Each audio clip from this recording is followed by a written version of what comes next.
Si digo dónde estamos parados ahora, empiezo por lo que decía Marcos, ¿no? No seremos verdaderamente libres si no es a partir de una ley no del dictador, sino por lo menos consensuada y construida a lo largo del tiempo, ni siquiera de la mayoría. Sabemos, como decía el doctor Montaner, que el igualitarismo es una falsedad con respecto a la libertad. Carlos hablaba de la razón por la cual estamos viendo cada vez más en jaque nuestra libertad es el monopolio del Estado con todo lo que eso conlleva y quizás Cintia había empezado por lo que sería el grito final, hagamos algo cada uno de nosotros. Con eso planteado me gustaría ir primero al mundo de las ideas, lo que planteó primero Montaner y Aguinis, para cuestionarlo desde algún lugar. Porque yo digo, si la libertad es tan buena, ¿por qué tal porcentaje de la población termina no eligiéndola? ¿Es porque no lo entiende? ¿Es porque no lo cree? ¿O es porque no le conviene? Ahí, en mis entrevistas a lo largo de los años, en algún momento dado me interesó el tema del índice Gini, porque me parecía que era una gran falacia. Ustedes saben que el índice Gini mide lo que ganan, los que más ganan, lo divide por los que menos ganan, y eso da un índice, 28, 30, 32, que en sí mismo no quiere decir nada, pero los países que lo van bajando dicen que bueno. Y le hice a muchos personajes esta pregunta, y la que más me interesó la respuesta fue de Alan Greenspan. Yo le dije, si tiene que ser, ¿cuál es el ideal? ¿Tiene que ser 20, 19, 10, 1, que sea 1? Él se rió y me dijo, no, es verdad que el Gini, que es producto de lo que el mercado va estableciendo, tiene que ganar cada uno, tiene que ser lo que el mercado establece. Pero si el 10, 15 o 20% de abajo lo percibe como injusto, vas a tener un problema social. Entonces no era sobre la justicia, sino la percepción de injusticia. Montaner, ¿qué piensa al respecto?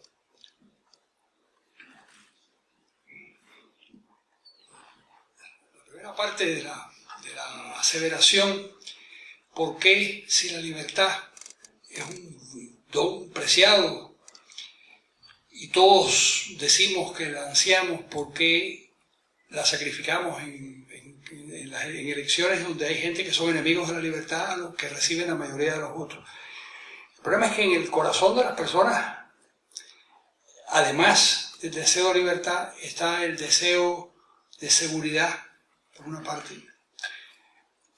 Hay un componente de irracionalidad, y la idea de que cuando tomamos las decisiones electorales las tomamos como si fuéramos Descartes ante un problema. No es verdad. Son muchos factores los que intervienen en la selección. Hay ese libro extraordinario de El miedo a la libertad, de Erich Fromm, publicado hace muchos años, donde explica que hay muchísima gente, y yo he conocido muchísima gente así, que prefieren que otros tomen por ellos las decisiones, que les den la vida hecha porque son demasiado poca cosa, porque tienen mucho miedo. En España, por ejemplo, cada vez que se hace una encuesta sobre seguridad y libertad, la seguridad prima. La mayor parte de los españoles prefieren la seguridad, prefieren un destino dentro del Estado, aunque sea un destino pequeño y miserable, antes que jugarse la vida y la felicidad en una empresa propia o en una actividad en la que pudieran fracasar. El miedo al fracaso es muy grande. Eso es un componente. En cuanto al índice Gini, yo estoy de acuerdo con que el índice Gini es una gran falacia.